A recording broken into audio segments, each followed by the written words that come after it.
রাহুল নামে একটি ছেলে ছিল যে খেলাধুলায় খুব আগ্রহী ছিল। সে স্বপ্ন দেখত একজন সফল খেলোয়াড় হওয়ার।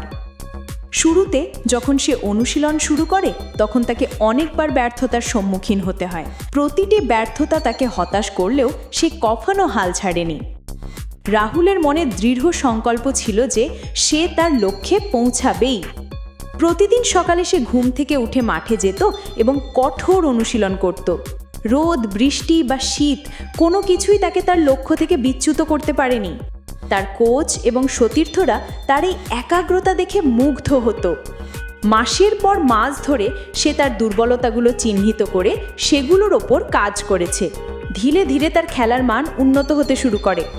অবশেষে এলো সেই বহু প্রতীক্ষিত দিন যখন একটি বড় প্রতিযোগিতা অনুষ্ঠিত হলো।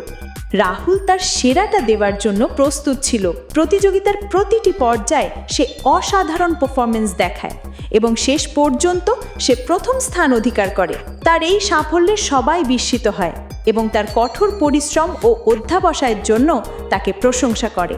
রাহুলের এই গল্প আমাদের শেখায় যে পরিশ্রমের ফল সব সময় মধুর হয়। জীবনে সফল হতে হলে ধৈর্য, অধ্যবসায় এবং কঠোর পরিশ্রমের কোনো বিকল্প নেই। ব্যর্থতা আমাদের পথের কাঁটা হতে পারে, কিন্তু সঠিক প্রচেষ্টা থাকলে সেই কাঁটাকেও ফুলে পরিণত করা সম্ভব।